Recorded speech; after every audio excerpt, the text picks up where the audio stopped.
Donc, une partie courte, hein, c'est la page 2 du document que je vous ai envoyé par mail. Donc, on va travailler sur l'espérance d'une variable aléatoire. Donc, on a travaillé sur la loi de probabilité. Imaginons qu'on a une certaine loi de probabilité pour x, donc avec les valeurs prises par x, donc les xi, et les pi, ce sont les probabilités associées au xi. Donc, c'est-à-dire la probabilité que grand X soit égal à petit xi.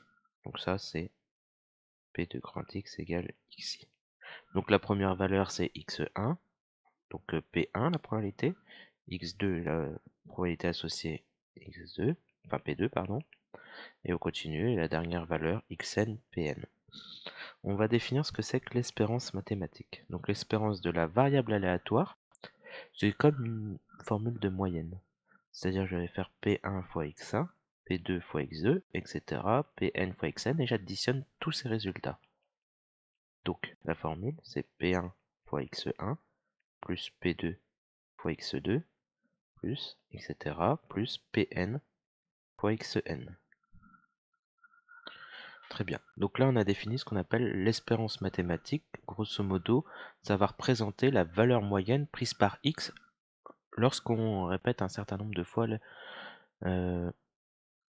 cette expérience. Imaginons que si on reprend des exercices qu'on a déjà fait avec un gain, avec une mise de tant d'euros, on gagne tant d'euros s'il se passe telle chose, ou on perd tant d'euros s'il se passe autre chose.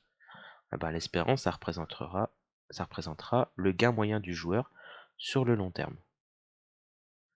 On a aussi la variance. La variance, c'est un peu différent. C'est, si on regarde la formule, c'est l'espérance de x moins e de x, le tout au carré. Comme ça. Donc c'est une moyenne, l'espérance c'est une moyenne, de l'écart entre les valeurs, les xi, et la moyenne. Donc on mesure l'écart par rapport à la moyenne. On peut voir ça comme ça. Et donc concrètement, ça ferait quoi? Les PI ne vont pas bouger. P1, par contre, les valeurs changent. C'est plus xi, mais xi moins e de x au carré. Donc x1 moins e de x au carré. Plus P2, x2 moins e de x au carré, etc. Plus Pn, donc xn moins e de x au carré. Et ça nous donne donc cette formule-là. Alors c'est pas forcément agréable à lire dans le premier temps, parce qu'on voit qu'il y a beaucoup de...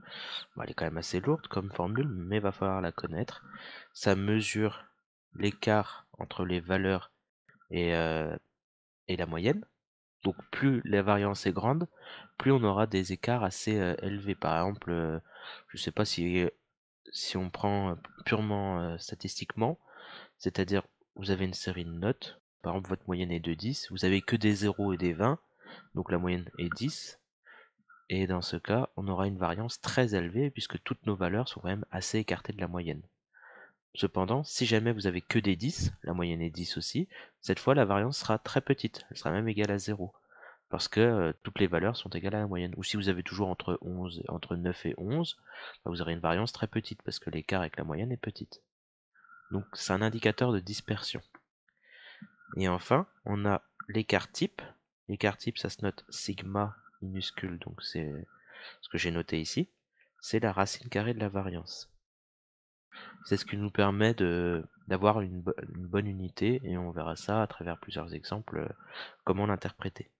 Donc ça, ce sont trois indicateurs qu'il va falloir connaître dans les formules, savoir appliquer, et plus tard savoir les interpréter. C'est pas juste faire un calcul pour faire un calcul. Donc on va faire un petit exemple, celui qui est sur le document. Donc imaginons que je vous donne une, une table, un tableau qui résume la loi de probabilité de xi, de grand X pardon. Donc grand X prend les valeurs, imaginons moins 3, moins 2 et 8. Typiquement il va perdre 3 euros, il va perdre 2 euros ou il va gagner 8 euros par exemple. 0,6, les probabilités 0,3, 0,1. On peut tout de suite vérifier que c'est bien une loi de probabilité puisque la somme des probabilités fait 1.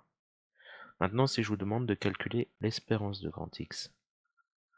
On calcule, donc 0,6 fois moins 3, donc la probabilité fois la valeur, plus 0,3 fois moins 2, donc probabilité fois la valeur, plus 0,1 fois 8, encore une fois, et on va obtenir moins 1,6. Donc si ça représente un gain algébrique, en moyenne, on peut dire que sur un très grand nombre d'expériences, en moyenne, un joueur va perdre 1,60 € par exemple. Maintenant, si je veux appliquer la variance. Donc on a dit que les probabilités ne bougeaient pas, c'était bien 0,6, on avait bien du 0,3 et on avait bien du 0,1. Cependant, les valeurs, c'est plus exactement les mêmes. C'est la valeur moins l'espérance, donc moins 1,6, le tout au carré. Là, la valeur pour 0,3, c'est moins 2, donc moins 2 moins l'espérance, donc moins 1,6, si vous préférez plus 1,6, hein, carré, plus, et là, donc la valeur c'est 8, moins 1,6, donc plus 1,6 si vous préférez, au carré. On fait ce calcul là, on va avoir 10,44, très bien. Et si je vous demande sigma x, donc c'est la racine carrée de la variance, c'est-à-dire racine carrée de 10,44, et on va trouver environ 3,23. Donc voilà. Donc ça, ce sont des formules basiques qu'il va falloir apprendre à appliquer. Et donc, maintenant que vous avez compris ça, vous pouvez appliquer ça sur l'exercice 7. Oubliez la question 2, on verra ça en présentiel. Donc l'exercice 7, c'est tout simplement appliquer des formules. L'exercice 8, c'est un peu différent. Vous avez l'espérance et vous essayez de retrouver une valeur. Donc c'est une petite équation à résoudre. Je vous laisse mettre ça en forme. Et l'exercice 9, qui est un exercice un peu plus complet, qui parle de loi de probabilité et aussi d'espérance, qu'il va falloir déterminer soi-même.